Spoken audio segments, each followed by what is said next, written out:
Boa noite a todos. Meus queridos, eu quero convidá-los para abrirmos a palavra de Deus no Salmo 90.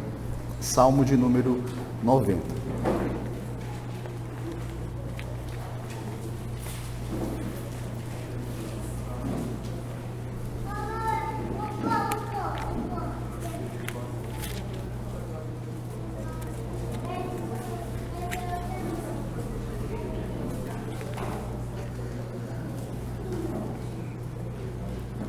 Salmo 90.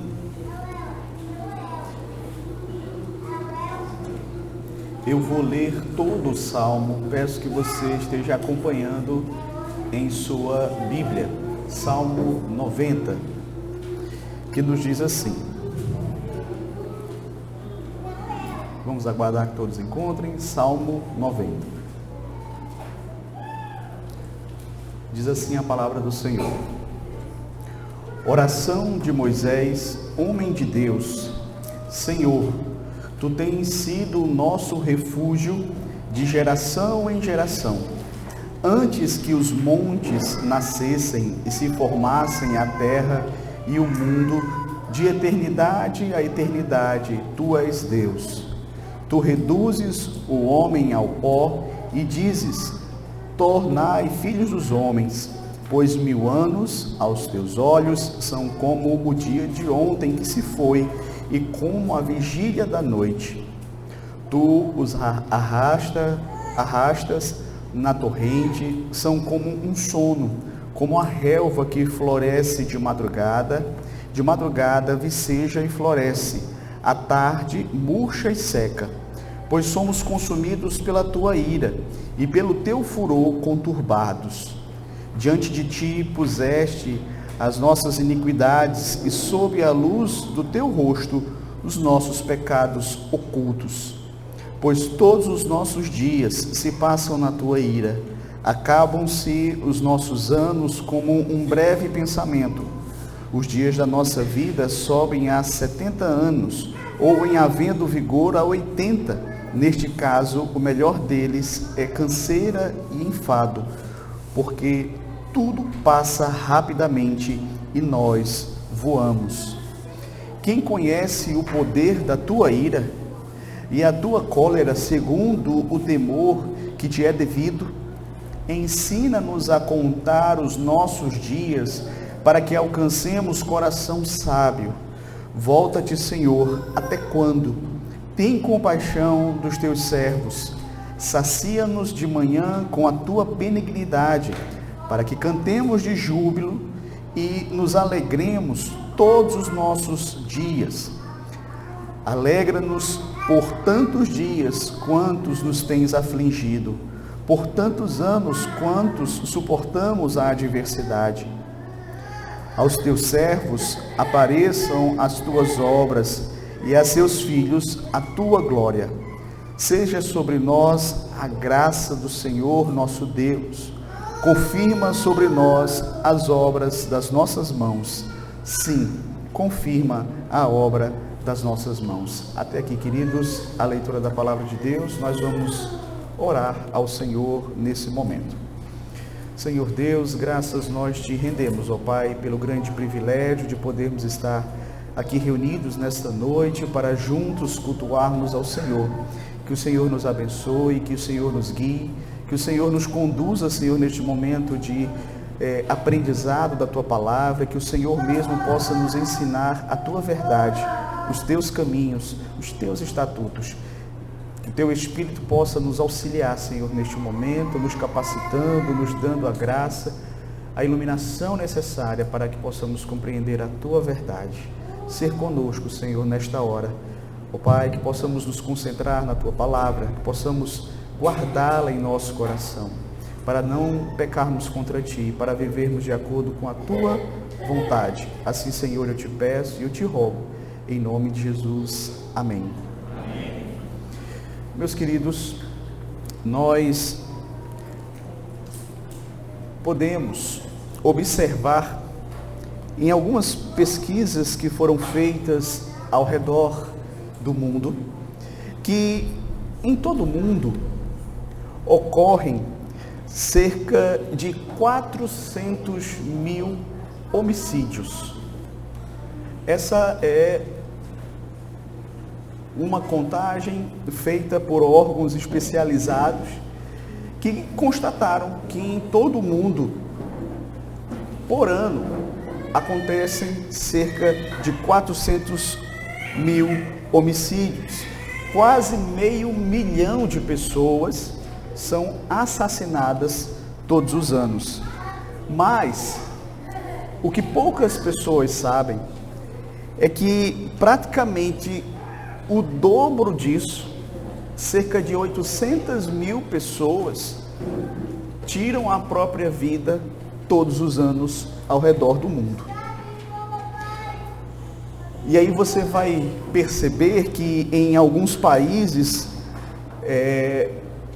inclusive países evoluídos, cujas condições de vida são altas, onde as pessoas possuem boa educação, boa saúde, uma economia estável, elas conseguem ter empregos, mas mesmo em países assim desenvolvidos, você vai perceber um alto número de pessoas que tiram a sua própria vida. E queridos, uma das respostas para essa situação é porque o ser humano, ele busca sentido na sua própria vida.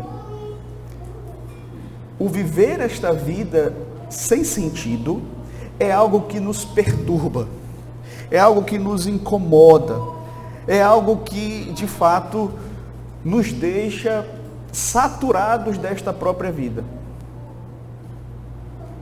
E aí você vai encontrar muitas pessoas vivendo o que nós conhecemos como um vazio existencial. Pessoas que muitas vezes, por não entenderem o sentido da vida, ou por não encontrarem um significado na vida, tiram a sua própria vida. Este salmo, meus queridos, ele nos responde de forma muito profunda a esse questionamento a respeito do que é o sentido da vida. E ele nos mostra que a nossa vida, ela só tem sentido quando Deus faz parte dela. A nossa vida, ela só tem sentido quando Deus faz parte dela. Deus é o sentido da vida. Esse é o tema da mensagem que eu gostaria de compartilhar com os irmãos nesta noite. Deus, ele é o sentido da vida. E eu gostaria, meus queridos, de começar falando um pouco deste salmo. O Salmo 90, ele é um salmo, como você vê aí nas letrinhas em itálico, escrito por Moisés. Ele é considerado o salmo mais antigo das Escrituras. E muitos comentaristas acreditam que Moisés escreveu este salmo quando ele já estava no final dos seus dias. Então, como nós sabemos, foi Moisés quem liderou o povo por todo aquele trajeto da saída do Egito, todo o deserto, até chegar próximo da terra prometida. E por meio de Moisés, Deus realizou grandes feitos no meio do seu povo. Moisés viu a mão poderosa de Deus conduzindo o seu povo por todo aquele trajeto. E aqui, meus queridos, Moisés vai chegando ao final da sua vida. Miriam, sua irmã, já havia morrido. O seu irmão Arão também já havia falecido.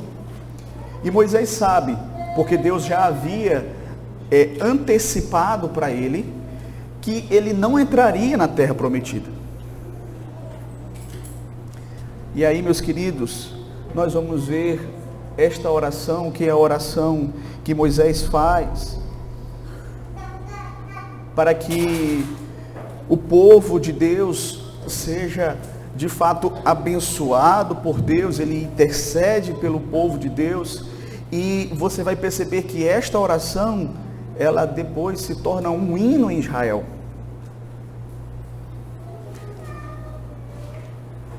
No qual, neste hino, Moisés lembra a Israel a respeito da eternidade de Deus e também a respeito da nossa transitoriedade. Como Deus, ele é eterno, e como nós também somos, em contrapartida, passageiros. Então, ele lembra aqui neste salmo a dura realidade de que nós somos seres caídos, vivemos debaixo da ira de Deus, em contraste com uma vida que Deus também nos oferece aqui, através da fé nele, uma vida de sabedoria, de graça, de misericórdia, de bem-aventurança aqui. Então, nós vamos perceber que este salmo, ele vai estabelecer vários contrastes entre a eternidade de Deus e a nossa transitoriedade, entre uma vida vivida longe de Deus e uma vida vivida em Deus. Então, como eu disse, o tema da mensagem de hoje é Deus é o sentido da vida. E nós vamos ver esse tema em alguns pontos. Primeiro deles, Deus é eterno e nós somos frágeis e passageiros. Veja o que é dito aqui no verso 1. Senhor, Tu tens sido o nosso refúgio de geração em geração. Veja que Moisés começa aqui o Salmo 90, reconhecendo que o Senhor tem sido a proteção do seu povo, o refúgio do seu povo. Durante um tempo, não, de geração em geração. Moisés sabia, meus queridos, muito bem que Deus, ele foi o refúgio lá dos seus antepassados, de Abraão, Isaac, Jacó, José.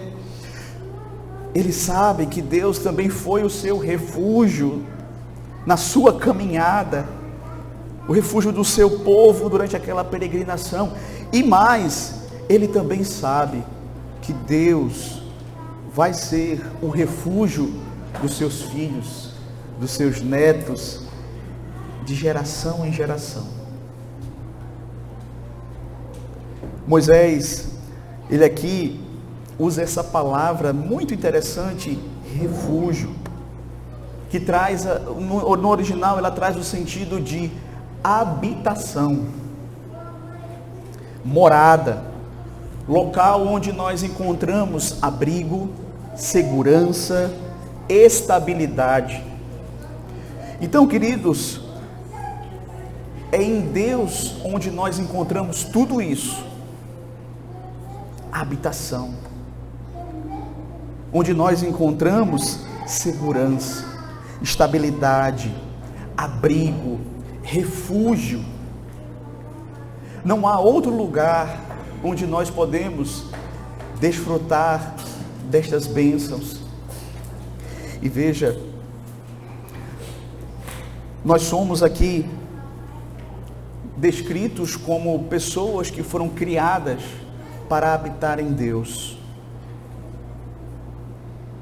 O povo de Israel, no período de Moisés, especialmente ali naquele período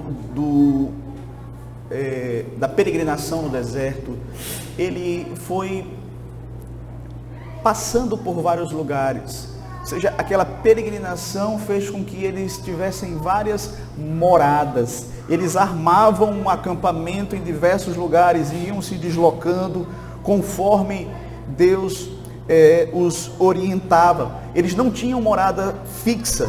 Mas veja que Moisés está dizendo aqui que Deus era a morada do seu povo. Deus era a habitação do seu povo. Deus era o lugar seguro do seu povo, mesmo não tendo morada fixa. E mais, perceba que Moisés, ele está indo descansar em paz, porque ele sabe que Deus vai continuar cuidando de Israel. Deus vai continuar liderando o seu povo. Deus vai continuar tratando dos pecados do seu povo. E Deus usou Moisés como instrumento para que essa obra fosse realizada, com certeza. Moisés foi um dos instrumentos, mas Deus também providenciaria uma outra pessoa para continuar tratando, para continuar liderando, para continuar ensinando e disciplinando o povo. Ou seja, Deus continuaria dirigindo o seu povo naquela caminhada.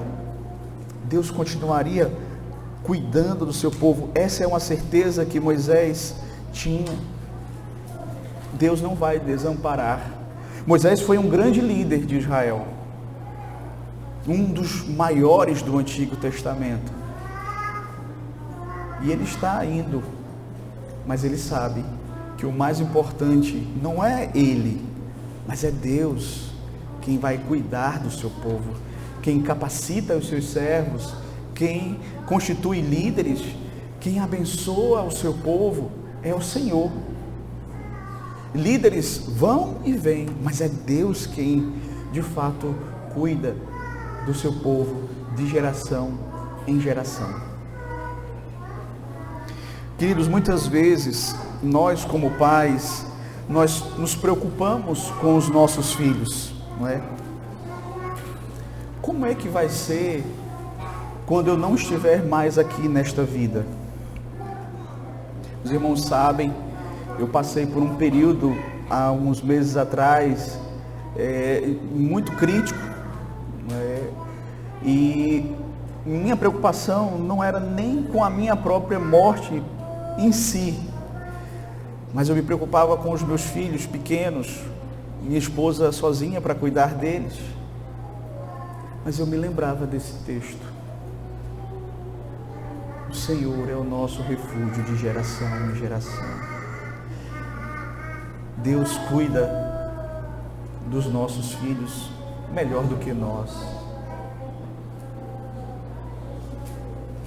E é interessante, queridos, porque o Senhor aqui, Ele é aquele que não abandona o seu povo.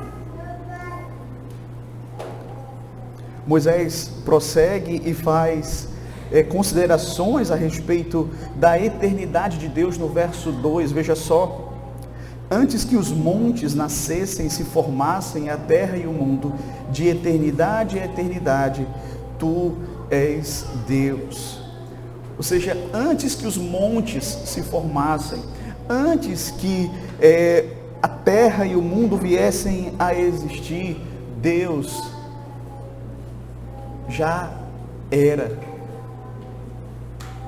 Deus é eterno.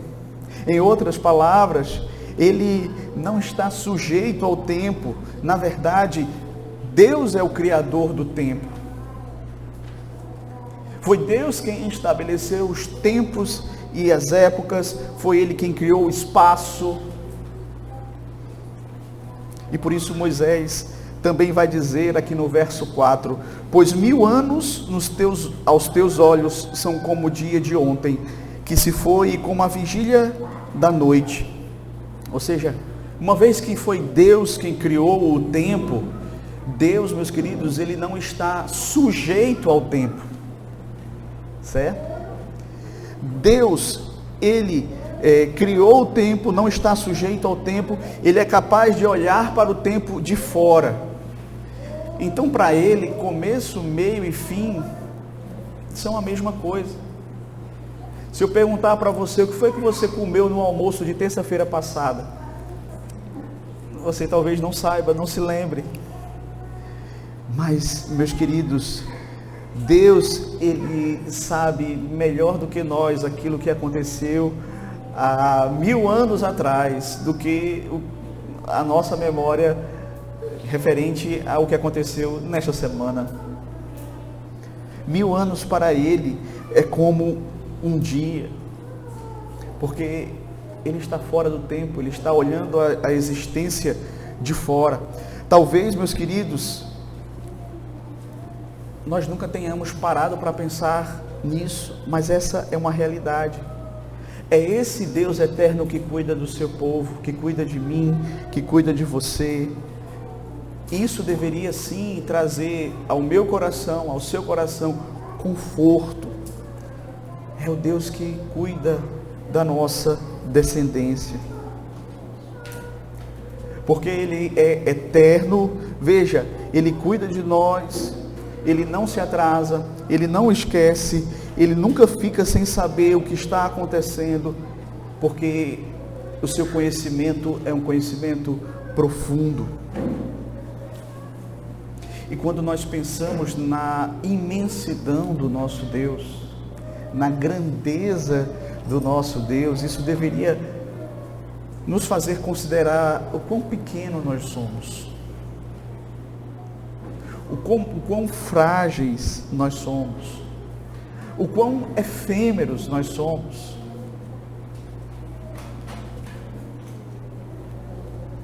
Veja o que é dito aqui no verso 3. Tu reduzes o homem ao pó e dizes, tornai filhos dos homens. Ao meditar na grandeza de Deus, Moisés então ele olha para si mesmo e ele sabe que ele é passageiro, que ele não passa de pó. Tu reduzes o homem ao pó. O homem veio da terra e da terra ele voltará, e para a terra ele voltará. Moisés nos lembra, meus queridos, qual foi a nossa origem, qual será o nosso destino. E por causa do pecado, nós passamos a conviver com essa dura realidade chamada morte. O salmista descreve a nossa realidade e diz como é que Deus nos tira dessa terra. Veja aí o verso 5 e verso 6. Ele diz assim, tu nos arrastas na torrente, são como um sono, como a relva que floresce de madrugada viceja e floresce, à tarde murcha e seca. Veja, aqui Moisés ele mostra como Deus muitas vezes nos tira desta vida. Duas formas. Tu nos arrastas como a torrente, e aqui são as tsunamis da vida, essas coisas que acontecem, os acidentes, as coisas repentinas que vêm de uma hora para outra e tiram a nossa vida. Ou muitas vezes Deus também nos tira, conforme é descrito aqui por Moisés, por meio desse ciclo da vida. Quando ele menciona aqui, fala da relva que de manhã floresce, à tarde murcha e seca, e de madrugada viceja e floresce, à tarde murcha e seca. Ou seja, Deus também nos tira da vida por meio desses ciclos. Nós nascemos, crescemos, envelhecemos e morremos. Somos passageiros, seja de uma forma ou de outra. Salomão fala uma coisa extraordinária e que muitas vezes para nós soa muito estranho. Lá no livro de Eclesiastes, ele vai dizer que melhor é ir a um funeral do que ir a uma festa. Isso soa tão estranho aos nossos ouvidos, mas Salomão ele vai justificar a sua afirmação. Ele vai justamente dizer que ali no funeral nós somos lembrados qual é o fim de todos nós. Ali nós paramos e refletimos sobre a realidade de que nós somos passageiros, de que nós somos efêmeros. Enquanto que a festa não é o lugar mais apropriado para você pensar nessas coisas, não é verdade? Mas ali não. Ali nós somos confrontados com a realidade de todo ser humano que nasce nesse mundo, debaixo do pecado. Nós temos os nossos dias contados aqui nesta terra. Nem todos olham para a morte, para as doenças, para as catástrofes da vida, como sendo um lembrete de Deus acerca da nossa transitoriedade. Mas são. Nós precisamos, queridos, aprender com tudo isso e devemos considerar que o salário do pecado é a morte. Nós somos seres caídos em Adão. Nós nascemos debaixo do pecado. Nós vivemos num mundo caído. E a morte é uma triste realidade. E aí James Boyce, no seu comentário, ele diz o seguinte: você entende que o pecado sempre conduz à morte? A morte física, a morte espiritual, a morte eterna, a morte dos sonhos, a morte dos relacionamentos, a morte da esperança. Veja o poder avassalador do pecado na existência humana. Mas, meu querido, minha querida, você que está aqui nesta noite, talvez você pense que você tem muito tempo, e talvez você tenha deixado sempre para depois esta decisão de se arrepender dos seus pecados, de entregar a sua vida a Cristo, de recebê-lo como seu único e suficiente Salvador. Mas veja, nós somos passageiros, nós somos transitórios, nós somos efêmeros, nós não temos a certeza de quanto tempo nós vamos passar aqui. Isso não é uma coisa que nos cabe. Mas veja, hoje é o dia da salvação. Hoje é o dia em que você está sendo colocado diante de um pregador que está com a Bíblia aberta, falando a você acerca da palavra de Deus e convidando você para se arrepender dos seus pecados, para crer em Jesus Cristo e para ser salvo. Então esse é o primeiro ponto que eu gostaria de destacar nesta noite. Deus é eterno e nós somos frágeis, nós somos passageiros. Mas, em segundo lugar, o pecado do homem desperta a ira de Deus. O pecado do homem desperta a ira de Deus. E aqui nesse segundo ponto nós vamos tratar num tema que para muitos é muito complicado, que é falar da ira de Deus. E por que nós temos tantas dificuldades em pensarmos na ira de Deus? Porque muitas vezes nós confundimos a ira de Deus com a ira humana. E a ira humana, via de regra, é uma ira pecaminosa. Se não é pelos motivos pecaminosos, ela se manifesta de maneira pecaminosa. Mas a ira de Deus é diferente. A ira de Deus, ela age junto com a sua santidade. Então Deus, ele nunca se excede ao derramar a sua ira. Ele nunca exagera, ele nunca peca. Ele é sempre justo, reto e santo, inclusive quando ele exerce a sua ira sobre as nossas vidas, sobre os seres humanos. E Moisés, então, ele começa a falar desse atributo de Deus, a sua ira, verso 7. Pois somos consumidos pela tua ira e pelo teu furor conturbados. E é interessante porque quando você lembra da história de Moisés, você vai perceber em diversos momentos Deus derramando a sua ira sobre o seu povo e inclusive sobre o próprio Moisés. Mesmo contra a sua igreja, Deus demonstra a sua ira por não tolerar o pecado na vida do seu povo. E nem mesmo pecados secretos escapam da ira de Deus. Veja o verso 8. Diante de ti pusestes as nossas iniquidades, e sob a luz do teu rosto os nossos pecados ocultos. Ou seja, toda a nossa vida está diante do nosso Deus. Mesmo os pecados que são cometidos de forma mais secreta, oculta, mas mesmo assim Deus está vendo. E Ele há de derramar a sua ira também sobre esses pecados.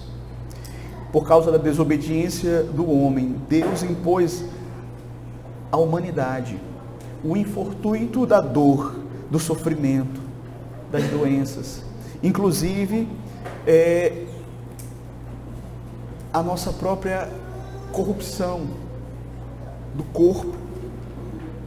É interessante porque Moisés vai falar aqui no verso 9, da seguinte forma: pois todos os nossos dias se passam na tua ira, acabam-se os nossos anos como um breve pensamento. Os dias da nossa vida sobem a 70 anos, ou em havendo vigor a 80. Neste caso, o melhor deles é canseira e enfado, porque tudo passa rapidamente e nós voamos. Veja, os nossos dias aqui neste mundo, eles foram gradativamente abreviados. Lá no início, os homens viviam muito. E aí você vai ver, por exemplo, Adão vivendo 930 anos, Sete viveu 912 anos, Enos viveu 905 anos. O que mais viveu foi Metusalém, que viveu 969 anos. Mas veja, por causa da iniquidade do homem, Deus resolve reduzir isso. A primeira redução foi ainda em Gênesis, lá no capítulo 6, verso 3, quando Deus reduziu a idade do homem para 120 anos. E aqui nós vemos que Deus reduziu ainda mais. O salmista diz 70 ou 80. Então, veja, é interessante notar que quanto mais próximo do Éden, mais longevidade o homem tinha. Mais longevidade o homem ia experimentando.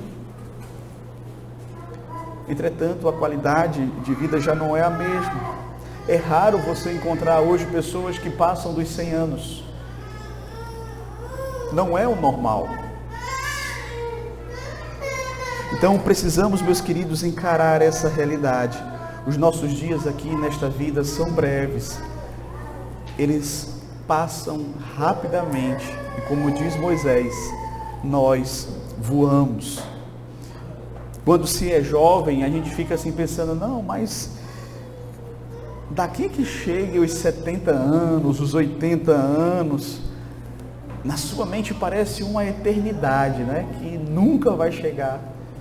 Mas veja, não vai demorar muito. Quando você menos esperar, você já está ali, beirando isso. Então, tolo é aquele que não percebe que o seu tempo aqui neste mundo é curto. Então, meus queridos, nós precisamos compreender isto. Nosso tempo aqui, ele é curto. Nós vivemos no mundo caído, debaixo da ira de Deus.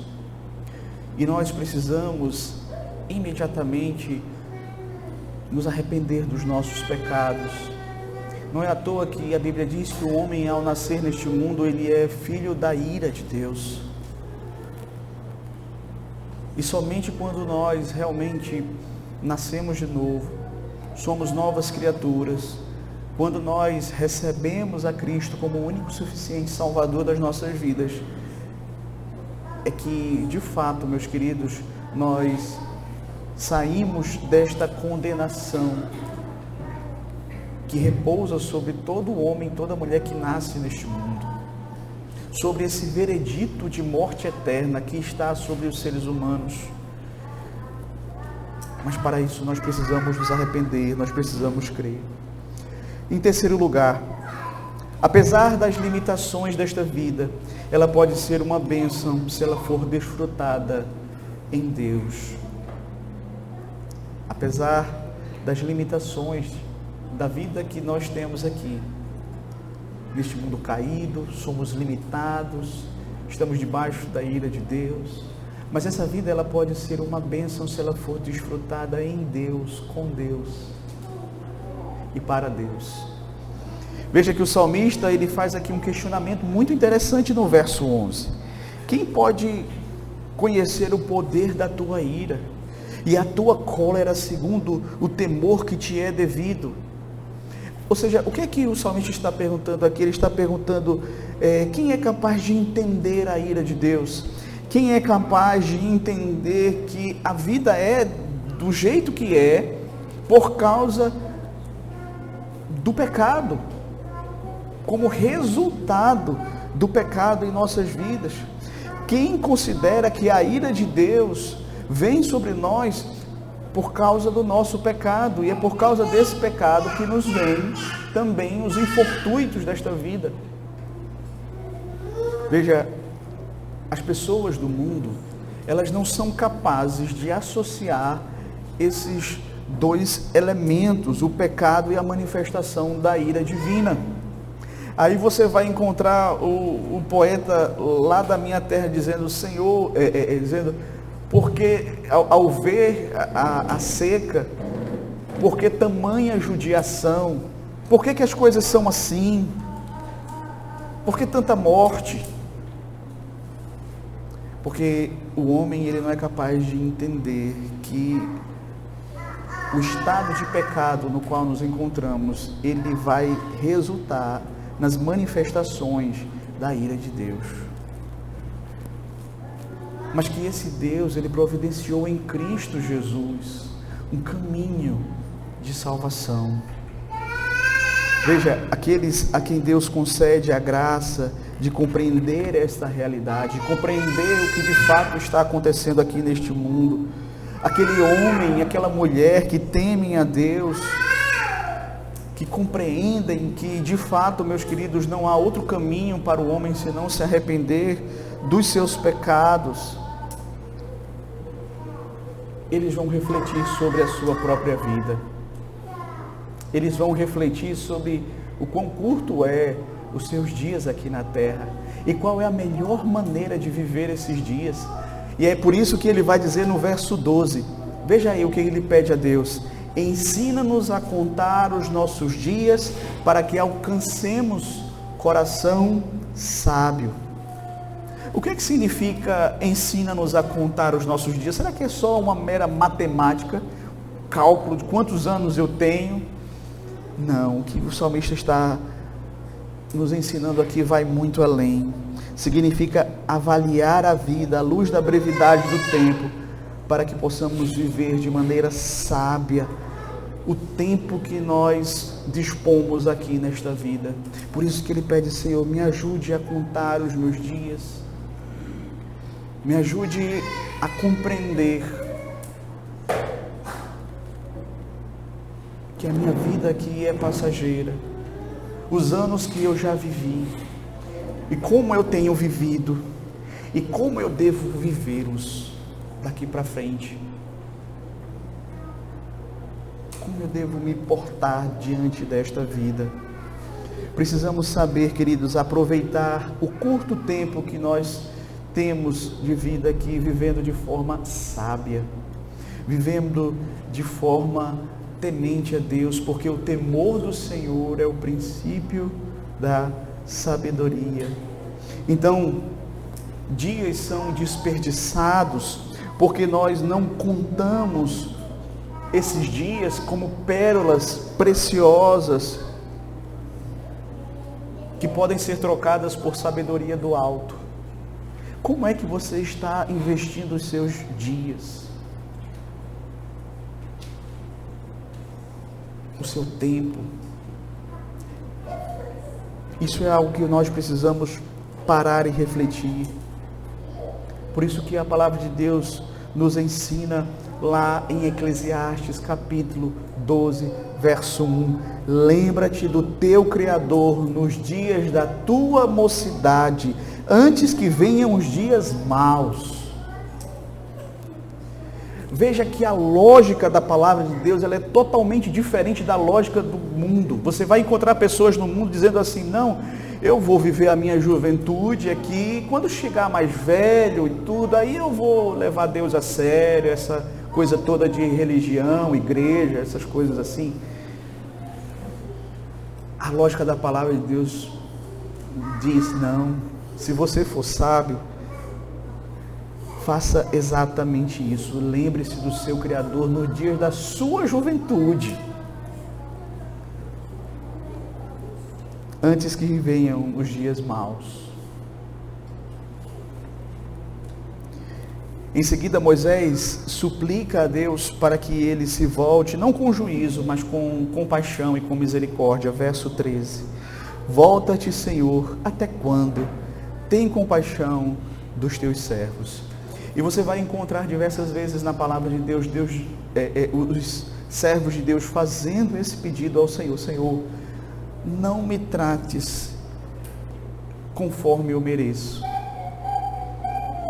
Não me trates na tua ira, mas na tua misericórdia. Mas é interessante porque hoje você vai ver muitos cânticos dizendo: Senhor, seja fiel a mim, me dê o que eu mereço. Ou pessoas dizendo: restitui o que é meu. Veja, se Deus for dar o que a gente merece, Ele vai dar juízo na nossa cabeça. Então não peça misericórdia. Faça como o salmista, peça misericórdia. Peça compaixão do Senhor. Então, queridos, veja que o salmista prossegue, e aqui no verso 14 ele diz assim: sacia-nos de manhã com a tua benignidade, para que cantemos de júbilo e nos alegremos todos os nossos dias. Primeiro, ele pede que o Senhor o sacie com a sua benignidade. A palavra benignidade é uma palavra muito interessante no hebraico, é a palavra hesed, que significa o amor pactual de Deus. E aqui o salmista, ele está pedindo que Deus o recorde todas as manhãs deste amor pactual que Deus manifesta sobre o seu povo. A misericórdia de Deus, o amor leal, o amor pactual, que eu seja saciado todas as manhãs com este amor. É como se o salmista estivesse dizendo assim: Senhor, eu quero ser lembrado do teu amor todas as manhãs. E nós precisamos ser lembrados, meus queridos, porque com quão facilmente nós pensamos que Deus não nos ama, não é verdade? Basta um dia mau, basta as coisas não saírem como nós gostaríamos que saísse, que nós já começamos a questionar a bondade de Deus, o amor de Deus, as misericórdias de Deus sobre nossas vidas.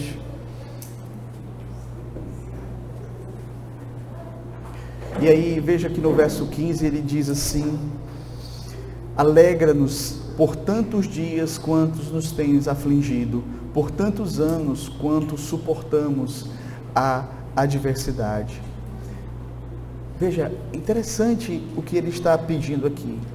Senhor, alegra-nos por tantos dias quantos nos tem afligido, por tantos anos quantos temos suportado a adversidade.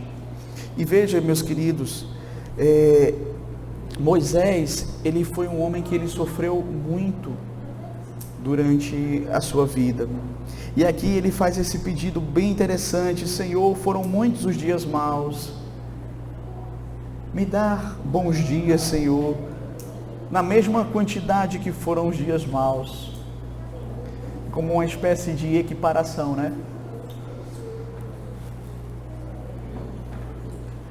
Muitas vezes essa é a nossa oração: Senhor, até quando? Até quando, Senhor? Uns dias bons, Senhor, fariam bem ao meu coração. E queridos, a promessa bíblica não é de equiparação. A promessa bíblica é de séculos, milênios, ou melhor, uma eternidade de plena satisfação.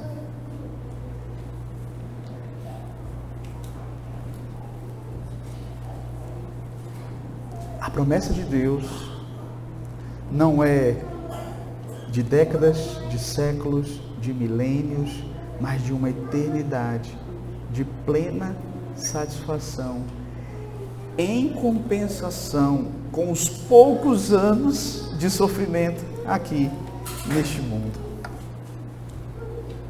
Por isso que a palavra de Deus vai nos dizer que a nossa breve e momentânea tribulação redundará em peso de glória para nós. Por isso que a palavra de Deus vai nos dizer isso, que as aflições do tempo presente não são para comparar com a glória que há de ser manifestada em nós. Então, meus queridos, é essa esperança que nós temos. Mas por fim o salmista pede aqui no verso 16 que Deus frutifique o seu trabalho aos teus servos, apareçam as tuas obras e a seus filhos a tua glória. Então Moisés pede ao Senhor: Senhor, faz a tua obra, faz a tua obra na vida dos teus filhos. Qual é a obra que Deus realiza na vida dos seus filhos? Salvar, redimir, libertar. É essa obra que Moisés está pedindo que Deus faça na vida dos seus descendentes. Essa é a sua oração. Senhor, tem misericórdia dos meus filhos. Faz uma obra na vida deles. Converte o coração deles. Esse é o pedido que eu faço todos os dias. Esse é o pedido que nós precisamos fazer diariamente, meus queridos. Senhor, age, porque se o Senhor não agir, não vai ser eu que vou converter, que vou convencer, que vou transformar o coração dos meus filhos. E por fim, Moisés pede ao Senhor que o Senhor permita ver um pouco deste fruto, não é? Verso 17. Seja sobre nós a graça do Senhor nosso Deus. Confirma sobre nós as obras das tuas mãos. Sim, confirma as obras das nossas mãos.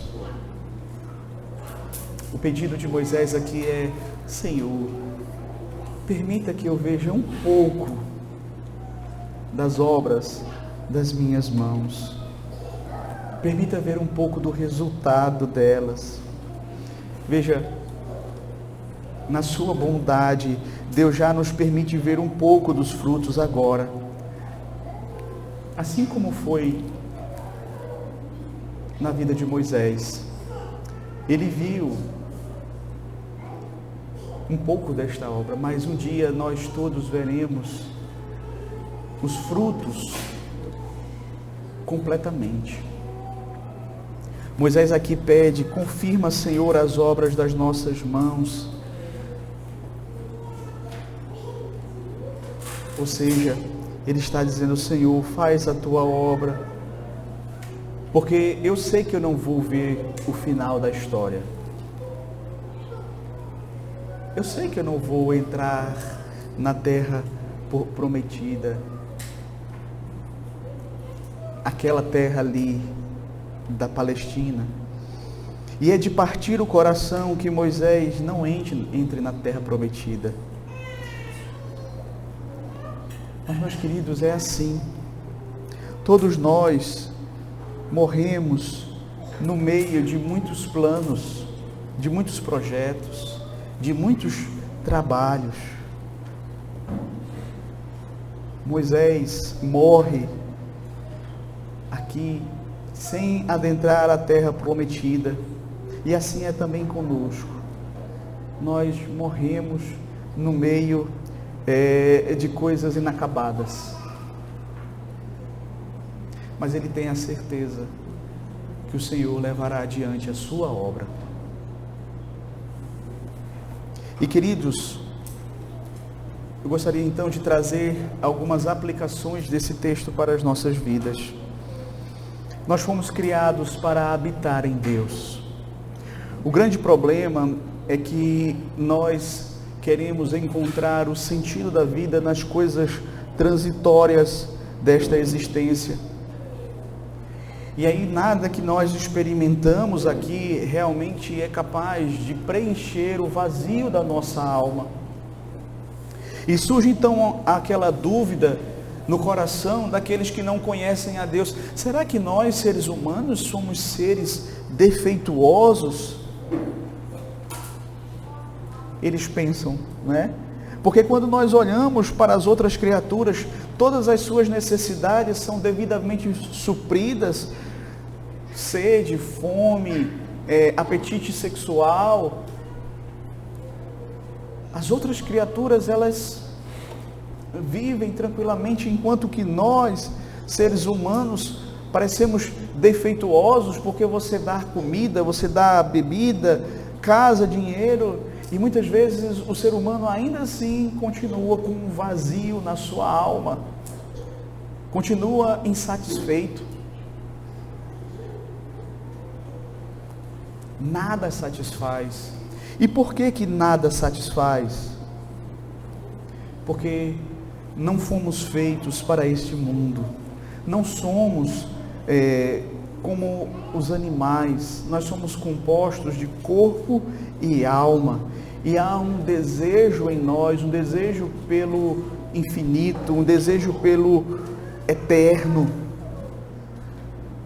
um desejo pelo nosso Criador.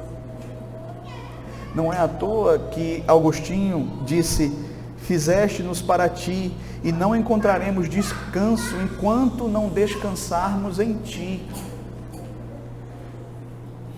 Deus nos fez para Ele. Enquanto você não encontrar habitação nele, descanso nele, segurança nele, você vai viver perambulando por essa vida sem sentido.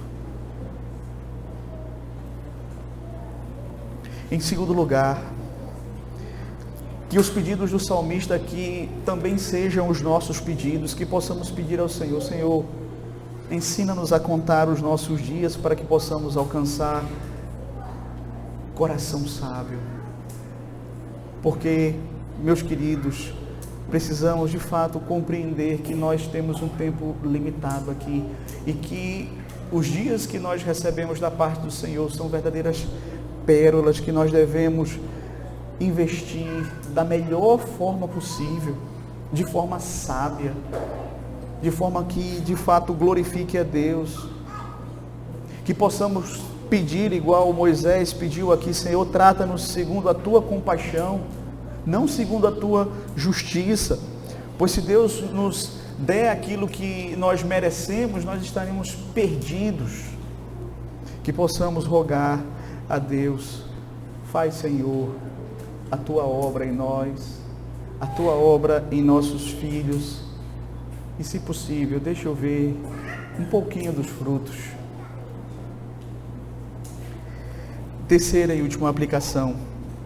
Queridos, aqui o tempo não é suficiente para tudo aquilo que nós gostaríamos de fazer, mas a promessa do Deus eterno é que de fato Ele vai nos levar para um local onde o tempo não vai ser problema. Uma terra prometida, cuja terra prometida de Moisés era apenas sombra. Um lugar onde o Deus eterno nos garante que não haverá morte, nem dor, nem luto, nem lágrimas, nem despedidas, onde nós habitaremos eternamente com Ele. Que Deus nos abençoe. Amém.